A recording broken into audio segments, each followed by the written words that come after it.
Lingkungan manufaktur kontemporer. Lingkungan manufaktur kontemporer terbagi atas sistem just-in-time. Sistem just-in-time atau JIT merupakan sistem produksi yang komprehensif dan sistem manajemen persediaan di mana bahan dan suku cadang dibeli dan diproduksi sebanyak yang dibutuhkan dan ada saat yang tepat pada setiap tahap proses produksi. Bahan baku dan suku cadang dibeli tepat pada saat akan digunakan dalam proses pemanufakturan. JIT berfokus pada eliminasi pemborosan, pengurangan persediaan dan pengembangan hubungan dengan supplier yang kuat, peningkatan keterlibatan para karyawan dan pengembangan program-program yang berfokus pada pelanggan. Berikut Kanban. Kanban merupakan seperangkat kartu pengendali yang digunakan untuk memberi tanda kebutuhan bahan dan produk untuk memindahkan dari satu operasi ke operasi berikutnya dalam satu lini perakitan. Kanban digunakan dengan JIT untuk menurunkan lead time secara signifikan, menurunkan persediaan dan meningkatkan produktivitas dengan menghubungkan semua operasi produksi secara lancar tanpa terputus.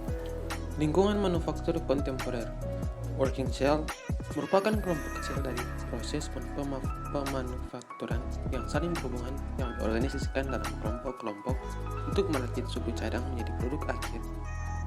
Otomatisasi berarti penggantian usaha manusia dengan mesin. Tujuan otomatisasi adalah untuk meningkatkan efisiensi dan efektivitas. Otomatisasi pabrik menjadi semakin diperlukan oleh banyak industri. Bentuk yang paling populer adalah mulai robot, computer-aided design, dan computer-aided manufacturing. Integrasi. Untuk meningkatkan efisiensi dan efektivitas secara terus-menerus, perusahaan harus mengintegrasikan orang dan peralatan ke dalam suatu tim operasional yang lancar yang menjadi bagian pokok dari strategi pemanufakturan. Flexible Manufacturing System atau FMS dan Computer Integrated Manufacturing atau CIM merupakan dua pendekatan yang terintegrasi. Keterbatasan sistem penentuan harga pokok tradisional. Sistem penentuan harga pokok tradisional mengukur sumber daya yang dikonsumsi dalam proporsi yang sesuai dengan jumlah produk yang dihasilkan. Sistem penentuan harga pokok tradisional tidak lagi mencerminkan bagaimana aktivitas yang spesifik dalam pabrik yang terotomatisasi karena banyaknya kategori biaya. Sistem penentuan harga pokok tradisional dikembangkan saat komponen biaya tenaga kerja langsung mendominasi biaya produksi.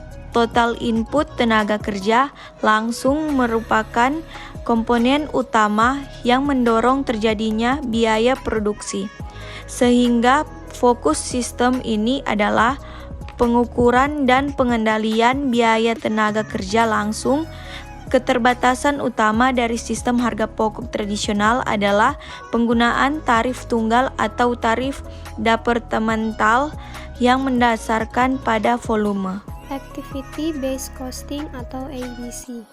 Activity Based Costing adalah pendekatan penentuan biaya produk yang membebankan biaya ke produk atau jasa berdasarkan konsumsi sumber daya yang disebabkan karena aktivitas.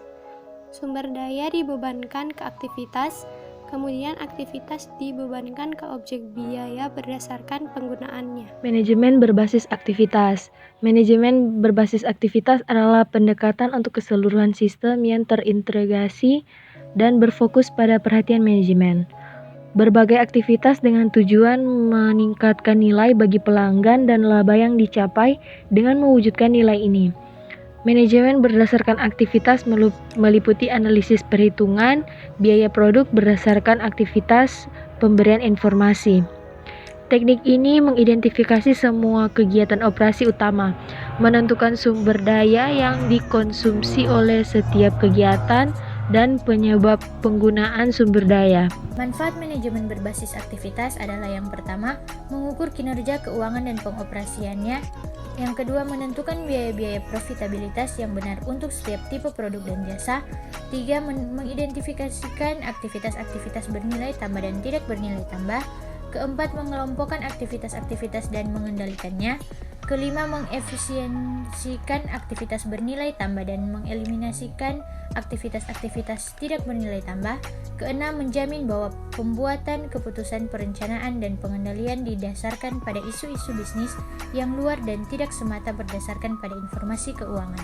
7. Menilai penciptaan rangkaian nilai tambah untuk memenuhi kebutuhan kepuasan konsumen. Aplikasi industri manufaktur.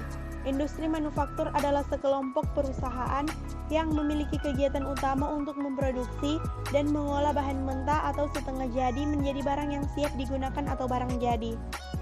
Barang tersebut dibeli perusahaan dari perusahaan atau penyedia lain. Proses dalam industri manufaktur menggunakan peralatan modern seperti mesin-mesin dan menerapkan program manajemen yang terstruktur untuk melakukan produksi. Industri manufaktur menjadi penopang untuk memenuhi kebutuhan masyarakat sehari-hari. Maka dari karena itulah, industri yang satu ini juga menyerap banyak tenaga kerja. Jenis industri manufaktur.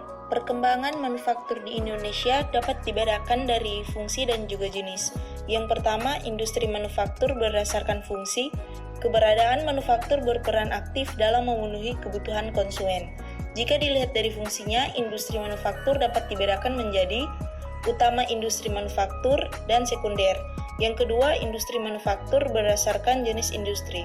Manufaktur memiliki hasil yang beragam, maka tidak heran jika industri manufaktur bisa dikelompokkan berdasarkan beberapa jenis, yaitu ada industri metalurgi, industri teknik, industri bahan kimia, industri tekstil, pengolahan makanan, dan industri pengembangan teknologi. Penerapan dalam pemasaran dan administrasi.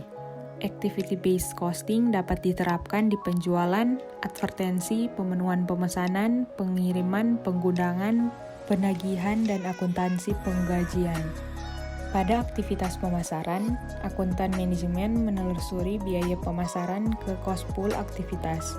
Selanjutnya, menelusuri biaya tersebut ke lini produk dan daerah untuk mengukur profitabilitas. Penerapan dalam organisasi jasa dan non-laba. Pengendalian manajemen pada organisasi jasa berbeda bila dibandingkan dengan organisasi manufaktur.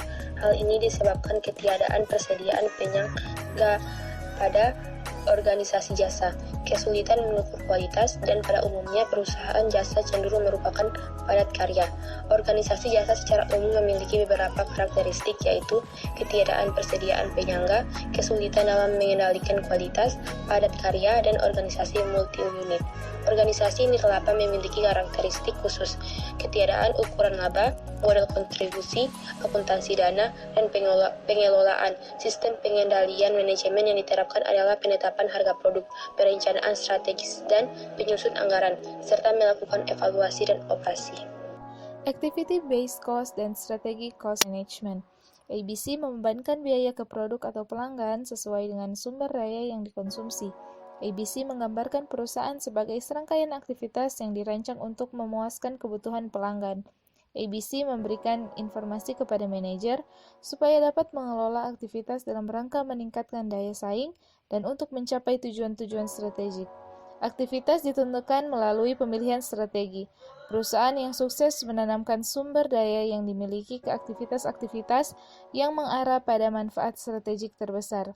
ABC atau ABM membantu manajer untuk memahami hubungan antara strategi perusahaan dengan aktivitas dan sumber daya yang dibutuhkan untuk melakukan strategi tersebut.